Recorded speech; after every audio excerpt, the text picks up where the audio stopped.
demandé de faire un exercice qui n'est pas très simple, c'est-à-dire de mettre un peu en perspective ce qui s'est passé, parce que ce qui s'est passé, c'est-à-dire à la fois l'explosion du 4 août, mais également tout l'arrière-plan de la dégradation progressive de la situation telle que cela a été rappelé par Liliane Barakat, ne s'est pas produit ni en un jour ni en une année. C'est le résultat d'une dégradation de la situation politique, économique, sociale, morale du Liban, au Liban, depuis plusieurs années maintenant, et à vrai dire depuis sans doute la fin de la guerre civile officiellement en 1990. Mais je crois que pour comprendre ce qui s'est produit, il faut remonter plus haut dans le temps.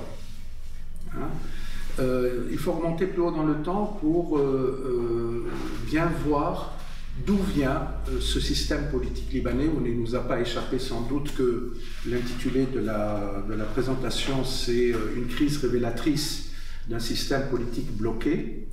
D'où vient ce système politique si particulier qui nous paraît, nous, dans notre tradition jacobine, laïque, assez curieux dans la mesure où c'est un système qui repose sur la représentation politique des communautés religieuses.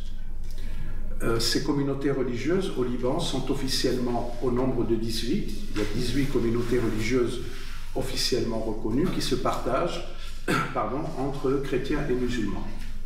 Alors, je n'évoque pas les proportions démographiques, j'y reviendrai ultérieurement, mais toutes ces communautés, alors il y a des communautés religieuses bien évidemment, mais il y a également des communautés ethniques, par exemple les Arméniens, qui représentent une communauté relativement importante au Liban et installée depuis le génocide arménien, depuis 1915. Les Arméniens sont également représentés, ils ont une représentation, étant entendu que cette représentation est partagée entre les Arméniens qui sont tous chrétiens de rite catholique et les Arméniens qui sont les plus nombreux de rite orthodoxe. Donc vous voyez jusqu'à quel point l'ingénierie communautaire est détaillée et précise. Et donc ce système qui, encore une fois, est aux antipodes de notre système jacobin laïque, qui ne reconnaît aucune structure intermédiaire entre l'individu et la nation, entre l'individu et l'État, puisque nous sommes une communauté de citoyens. C'est la seule communauté que la République reconnaisse, théoriquement, la communauté des citoyens. Au Liban, on a affaire à des communautés, à un système communautaire qui est fondé sur donc, la représentation et la participation de toutes les communautés au pouvoir en fonction de leur poids démographique. Voilà. Alors ce système, d'où est-ce qu'il vient? Quelles en sont les origines? Il a deux origines, historiquement. Et deux origines qui, assez curieusement et assez paradoxalement, vous allez comprendre pourquoi je dis assez paradoxalement, ne se sont pas reniées l'une l'autre, mais au contraire, se sont inscrits dans une continuité de l'une par rapport à l'autre. Le premier héritage, la première origine, c'est l'héritage de l'Empire ottoman. Le Liban, comme toute cette partie du Proche-Orient, et même au-delà, la région du Hejaz, dans ce qui est aujourd'hui l'Arabie Saoudite, l'Égypte, une bonne partie du Maghreb, à l'exception du Maroc, était sous domination de l'Empire ottoman. Et l'Empire ottoman était donc administré cet espace proche-oriental qu'on appelle souvent le Levant. C'est une expression que je préfère d'ailleurs à celle de Proche-Orient, mais ça c'est un autre débat. Mais il faut savoir que le Liban du 19e siècle n'est pas le Liban dont on parle aujourd'hui. Alors le mot Liban, il existe depuis longtemps. les puristes, entre guillemets, vous diront que c'est le terme qui est le plus évoqué dans la Bible. On parle du Liban à plusieurs reprises. Mais ce Liban-là, celui du 19e siècle, est un Liban qui est, je dirais, la partie centrale du Liban actuel, ce qu'on appelle le Mont Liban. C'est une partie qui donne sur le littoral, sur la côte méditerranéenne, mais qui occupe, je dirais, la partie centrale du pays. Et Beyrouth est exclue de ce Mont Liban-là. Pourquoi? Parce que ce Mont Liban-là est un émirat dirigé par des grandes familles féodales sous l'autorité d'un émir, l'émir du Mont Liban, qui administre, qui gouverne le pays au nom de la sublime porte, c'est-à-dire au nom du sultan à Istanbul. Et ce Mont Liban-là jouit d'une très très grande autonomie. Ce Mont Liban-là est peuplé de deux communautés principales. On est très loin des 18 communautés que j'ai évoquées. On est en présence de deux communautés qui sont ce que l'on appelle des communautés historiques. D'une part, les chrétiens maronites, d'autre part, les druzes que l'on rattache à l'islam, qui se rattachent à l'islam, mais une branche particulière de l'islam. Je ne vais pas entrer dans les détails ici. Ce sont donc les deux principales communautés de ce Mont Liban. A priori, et pendant des dizaines d'années, il n'y a pas de véritable différenciation sociale entre ces deux communautés. Pourquoi? Parce que ce sont aussi bien les maronites que les druzes sont des paysans. Les uns et les autres sont dirigés par des féodaux, par des chers féodaux. Il y a des chers féodaux druzes, il y a des chers féodaux chrétiens, et tous sont assujettis à la loi de l'émir du Mont Liban. Sauf que, à partir du premier tiers, même avant, du 19e siècle, des années 1820, 1830, etc., les interventions extérieures, les pressions européennes se font de plus en plus importantes avec des pays tels que la France, tels que la Grande-Bretagne, tels que la Russie, tels que l'Autriche, qui interviennent de plus en plus et qui essayent de déstabiliser l'Empire ottoman en avançant leurs pions dans cette région du monde. Elles le font également en Égypte, elles le font également en Palestine, etc., etc.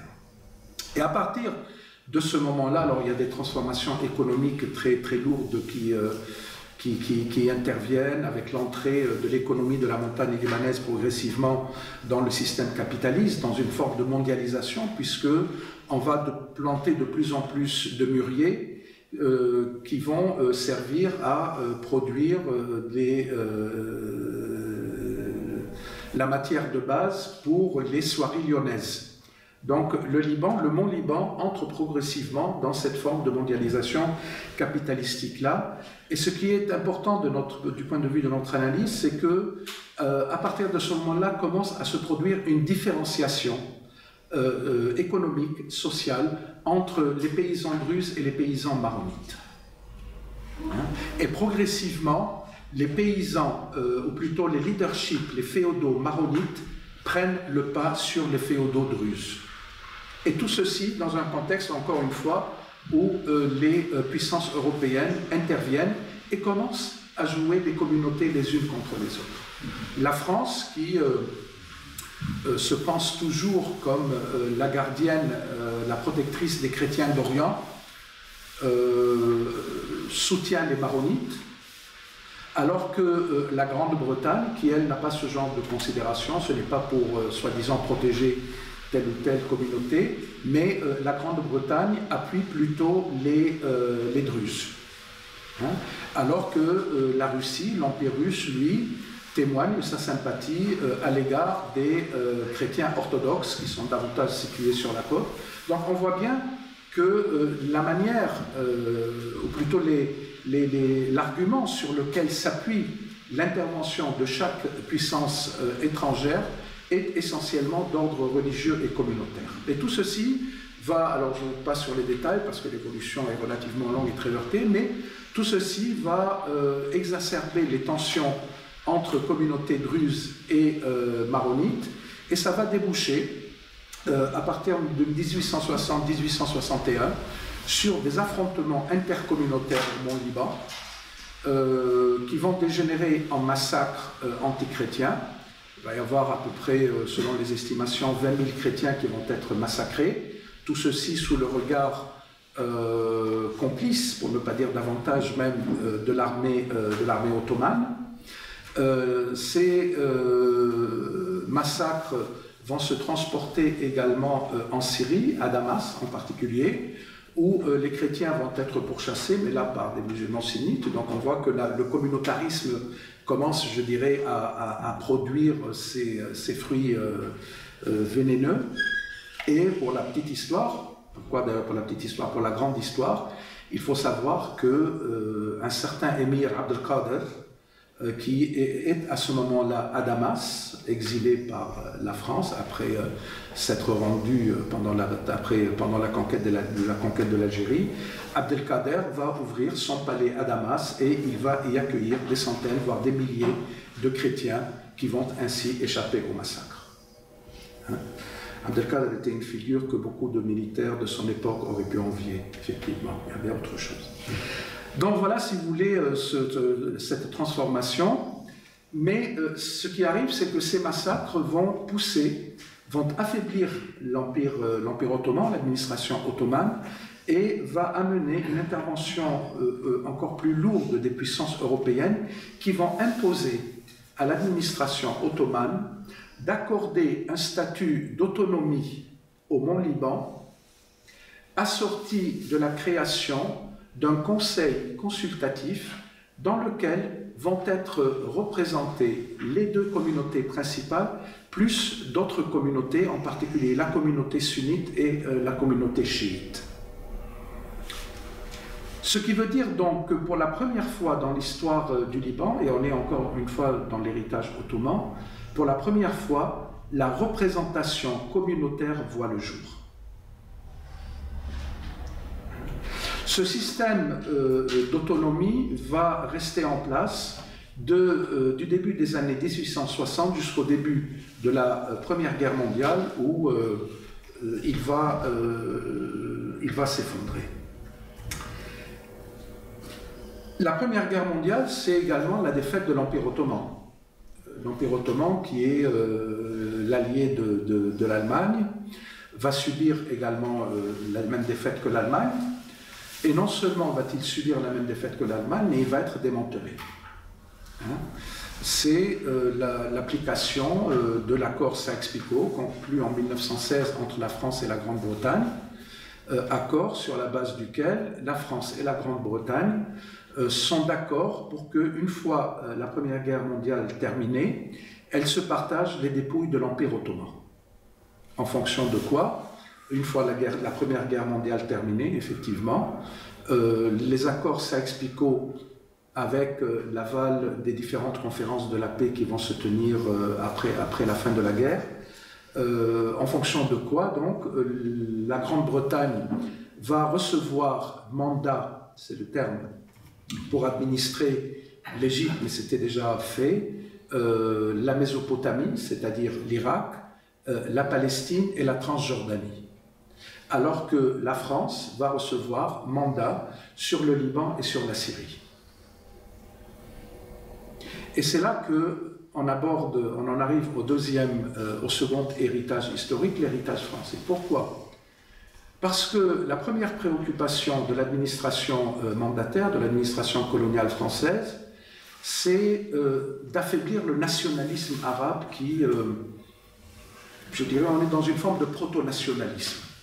Il y a des revendications nationalistes en Égypte, il y en a en Syrie, un mouvement national très fort, il y en a également au Liban, mais c'est un peu plus compliqué.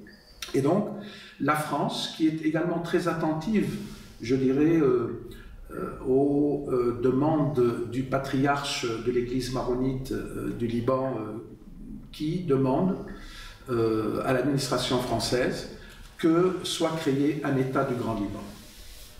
Et comment va-t-on créer un État du Grand Liban, alors qu'on est, je vous rappelle, on est parti du Mont Liban, qui est donc une toute petite partie du Liban actuel. On va prendre des morceaux de territoire qui faisaient partie soit du gouvernorat de Palestine, sous l'Empire ottoman, soit du gouvernorat de Damas. Et donc, on va ainsi créer le Liban dans ses frontières actuelles, telles qu'on le connaît aujourd'hui, le 1er septembre 1920. La raison pour laquelle Liliane Barakat a rappelé que le 1er septembre 2020, de l'année dernière, donc,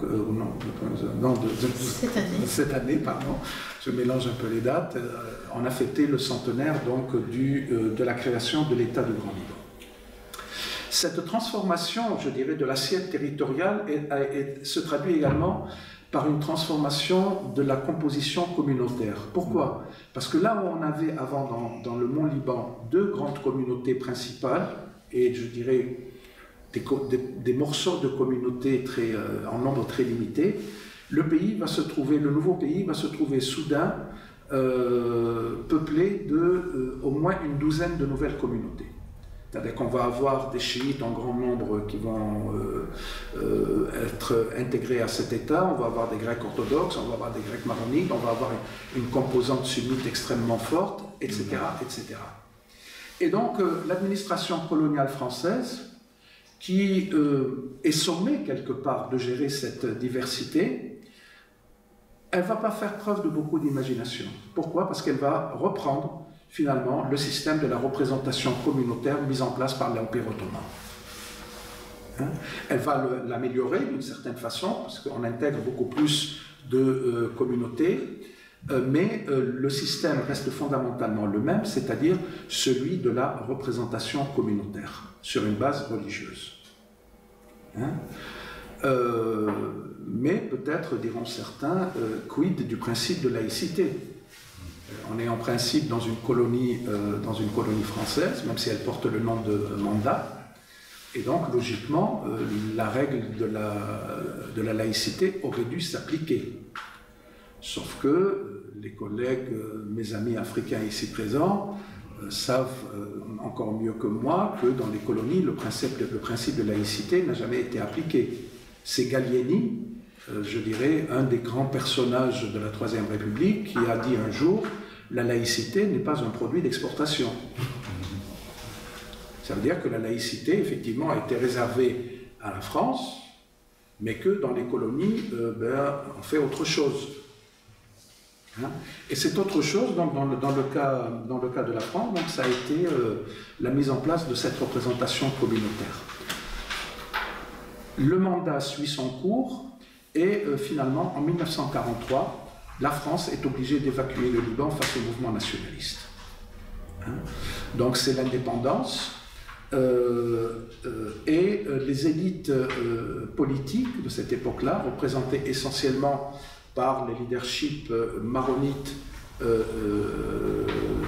chiites et sunnites, vont s'entendre sur ce qu'on appelle au Liban le pacte national, qui, alors ce n'est pas la constitution, le pacte national est un accord purement oral, verbal, entre les leaders communautaires, mais qui, je dirais, fait presque office de loi fondamentale, en ce sens qu'il répartit très précisément les fonctions, les hautes charges de l'État entre les principales communautés.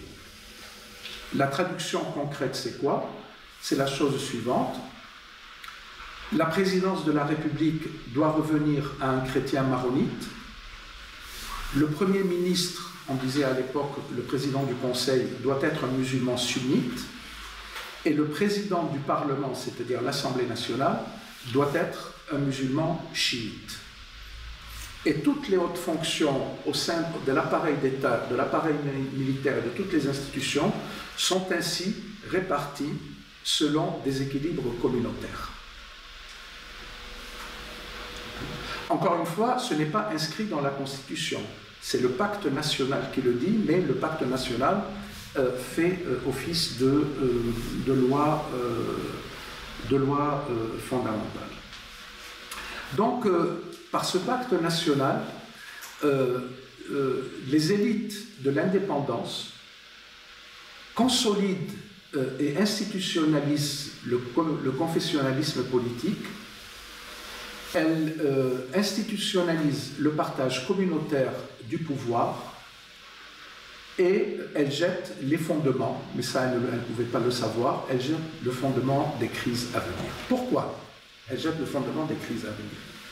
Au fond, ce système, je dirais, de représentation au prorata, ah oui, j'ai oublié de dire que, parce que vous pouvez vous demander pourquoi la présidence de la République a un chrétien maronite.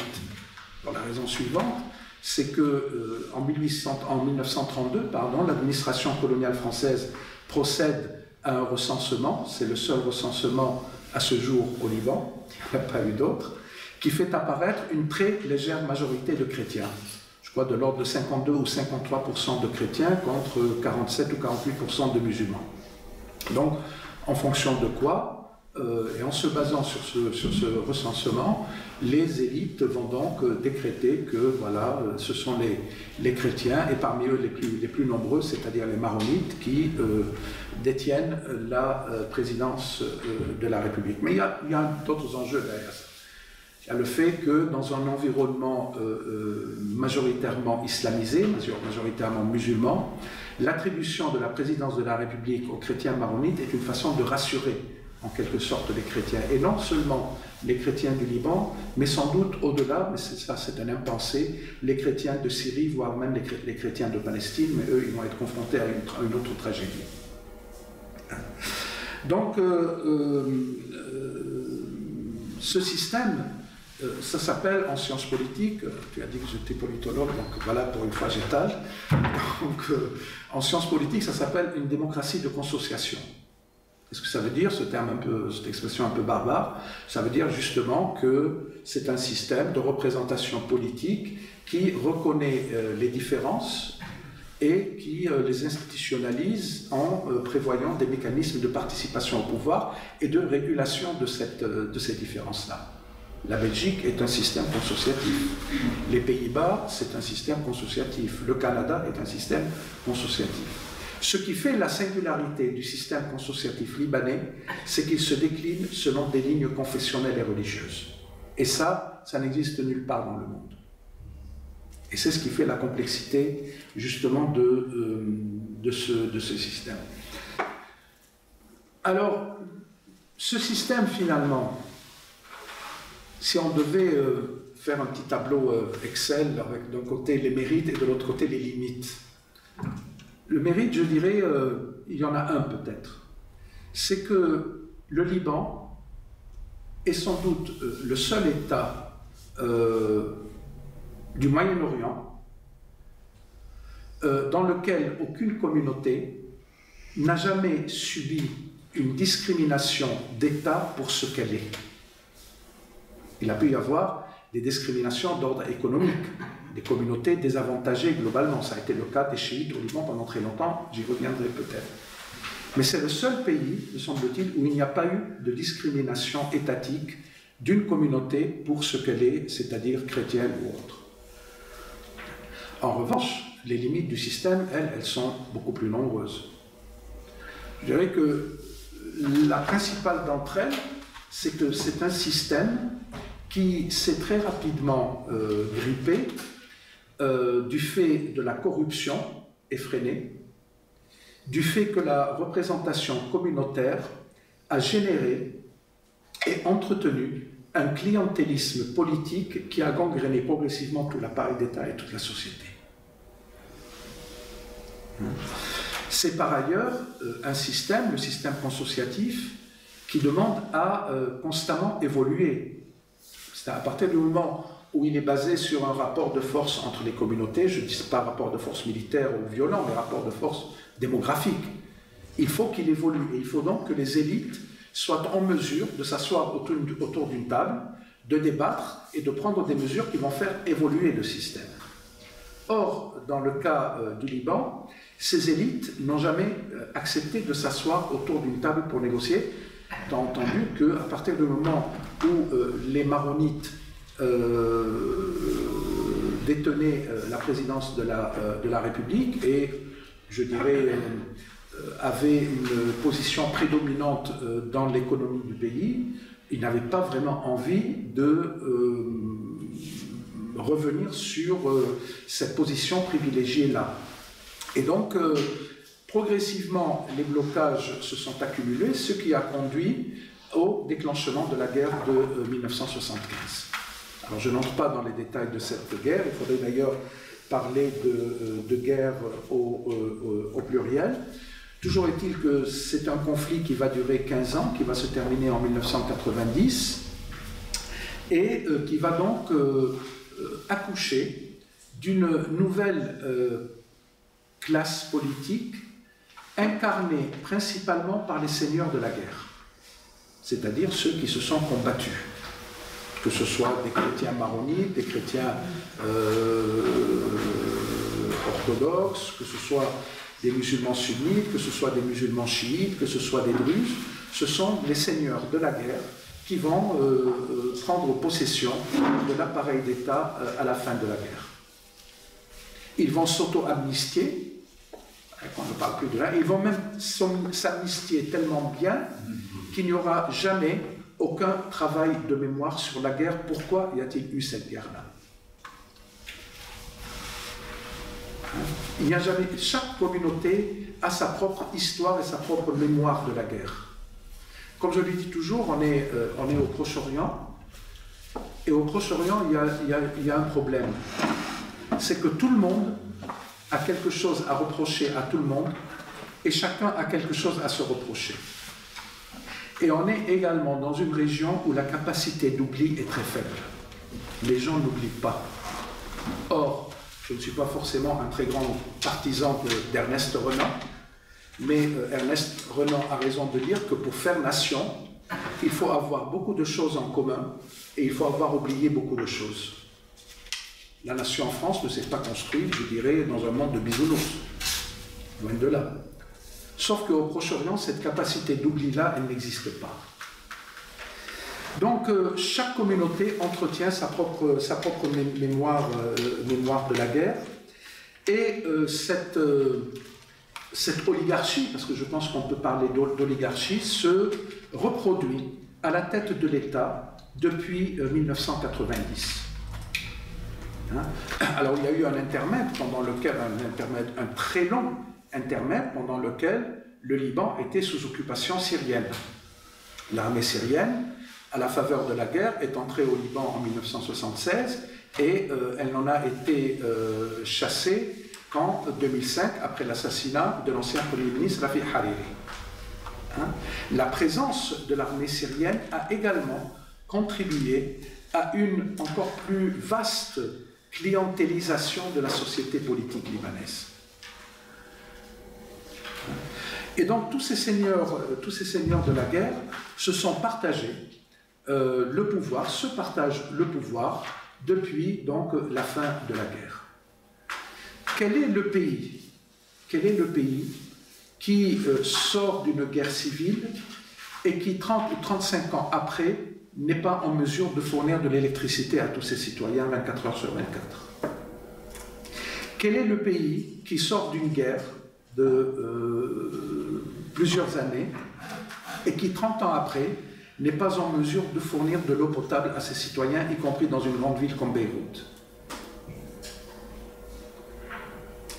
Quel est le pays dans lequel le massacre de l'environnement se fait en toute impunité, où n'importe quel kidam peut se permettre de créer une carrière, parce que les carrières ça rapporte beaucoup, on vend du sable, on vend des pierres pour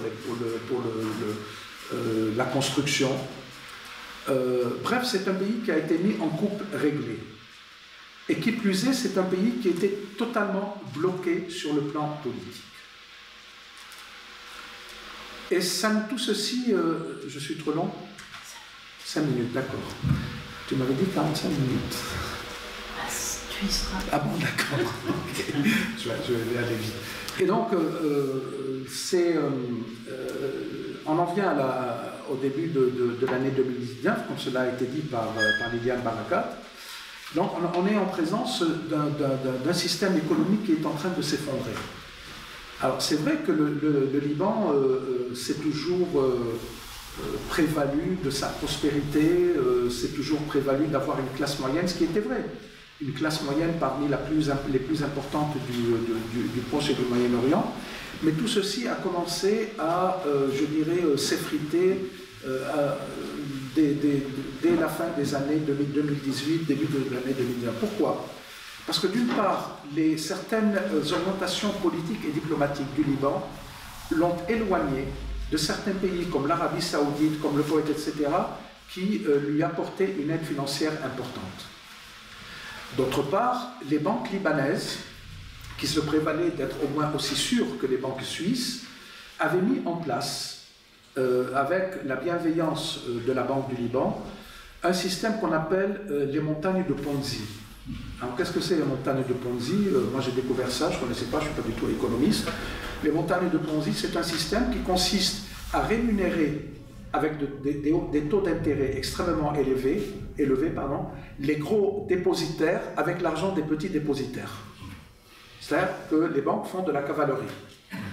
Plus vous mettez de l'argent, plus je peux vous rémunérer avec des taux de 7, 8, 10, 15% parfois. Sauf que le système a commencé à s'effondrer progressivement, à s'affaiblir progressivement, et donc les banques ont décidé de ne plus payer en dollars, de ne plus donner des dollars, ce qui a accéléré la dépréciation de la livre libanaise, cela a été dit par Liliane, la dépréciation de la livre libanaise par rapport au dollar. Et comme on est dans un pays qui ne produit rien, qui importe tout sauf peut-être quelques produits agricoles, tout se paye en dollars, les médicaments se payent en dollars, la farine se paye en dollars, le matériel informatique tout se paye en dollars. Donc à partir du moment où vous n'avez plus de dollars, vous entrez dans un processus de crise et de paupérisation de la population. Le résultat en est qu'aujourd'hui, 55% de la population libanaise vit en dessous du seuil de pauvreté. L'inflation est galopante. Si j'osais une comparaison, je dirais que c'est la République de Weimar en Allemagne. C'est-à-dire que maintenant, pour acheter 1 kilo de pain, il va vous falloir bientôt prendre une enveloppe épaisse comme ça de billets. La livre libanaise ne vaut plus rien. Aujourd'hui, il faut 9000 livres libanaises pour avoir un dollar. Avant la crise, c'était 1500 et c'était un taux quasiment fixe. Les conséquences de l'explosion ont été absolument dévastatrices. Les conséquences de la Covid-19 également. C'est un pays qui est très touché par l'épidémie. Donc voilà, si vous voulez, on est dans une situation aujourd'hui que je trouve personnellement assez désespérante dans le sens où, malgré les très fortes mobilisations politiques d'octobre, qui ont démarré en octobre de l'année dernière, malgré cette formidable mobilisation de la société civile, malheureusement, je suis bien obligé de le constater, rien n'a bougé. Rien n'a bougé. Les mêmes élites sont toujours là. Les mêmes chefs de guerre sont toujours là. Il n'y a pas de Premier ministre pour l'instant. Il y a un gouvernement qui expédie les affaires courantes. Mais bon, j'aurais tendance à dire qu'au Liban, on peut vivre sans gouvernement, sans État. Je veux dire, la société a appris depuis longtemps à vivre sans État.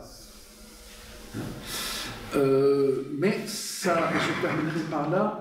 Cette situation appelle quand même un commentaire, me semble-t-il, important. Je suis de ceux qui, bien évidemment, se sont enthousiasmés pour les mobilisations d'octobre dernier. J'étais d'ailleurs au Liban au mois de novembre, je me suis trouvé dans des manifestations, etc. Et c'est vrai qu'il y avait un souffle d'air frais qui soufflait pour la première fois. Ça faisait longtemps que voilà, la société libanaise, à travers ses composantes les plus jeunes, les femmes, etc., n'avait pas, je dirais, exprimé un tel enthousiasme, un tel intérêt pour la chose publique, etc., etc. Sauf que les épisodes de mobilisation ont continué à s'enchaîner sans donner véritablement de résultats. Aujourd'hui, le mouvement est totalement essoufflé, il essaye de s'organiser, mais c'est très compliqué. Et la conclusion de celle-là, et ce sera également ma conclusion, on pourra peut-être en discuter, c'est que la société civile, comme on l'appelle, elle est peut-être dans la capacité de faire reculer un pouvoir autoritaire, de faire tomber éventuellement un gouvernement.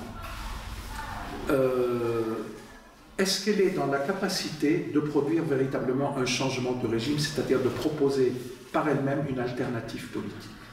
Moi, j'ai tendance à répondre non. Et je dis non parce que quand j'observe ce qui s'est passé dans le monde arabe, avec ce qu'on a appelé le printemps arabe, moi je préfère parler de soulèvement arabe, aucun de ces soulèvements, à l'exception de la Tunisie, n'a débouché sur une véritable alternance. Au contraire, même, dans le cas de l'Égypte, par exemple, le gouvernement de Sisi aujourd'hui, il est encore plus autoritaire que celui de Moubarak. Hein? Le seul soulèvement qui a, à mon sens, débouché sur une véritable alternance politique, c'est le soulèvement tunisien. Pourquoi?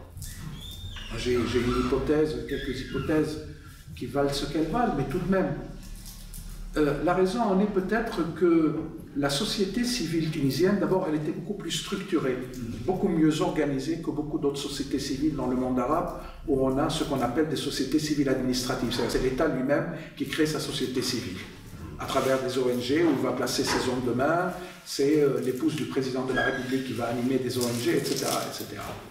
La société tunisienne il y avait une vraie société civile en Tunisie, avec des associations d'avocats, de militants de droits de l'homme, etc., qui se sont très fortement mobilisés. Mais il y avait aussi et surtout une société politique, c'est-à-dire des partis, des syndicats à cheval entre le politique et le sociétal, qui ont également milité pour la fin du régime de Ben Ali et qui ont pu, une fois obtenu le Erhal, le départ du régime de Ben Ali, qui ont convergé avec la société civile, avec les éléments les plus conscients, les plus politisés de la société civile, pour donner la transition tunisienne. Or, ce procès, vous regardez le cas de l'Égypte, je veux dire, le peuple était dans la rue, mais il n'y avait aucun homme politique, il n'y avait aucun parti politique. Les islamistes attendaient derrière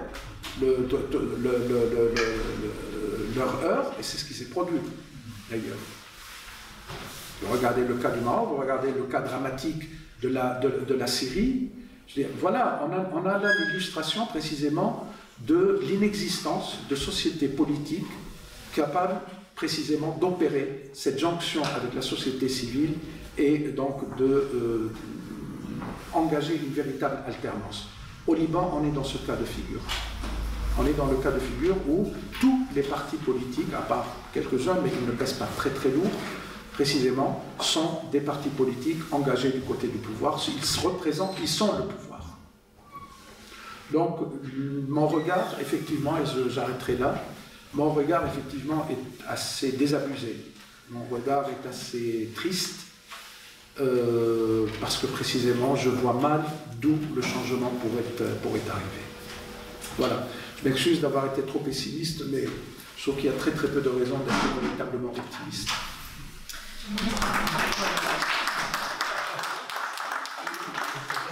Thank you.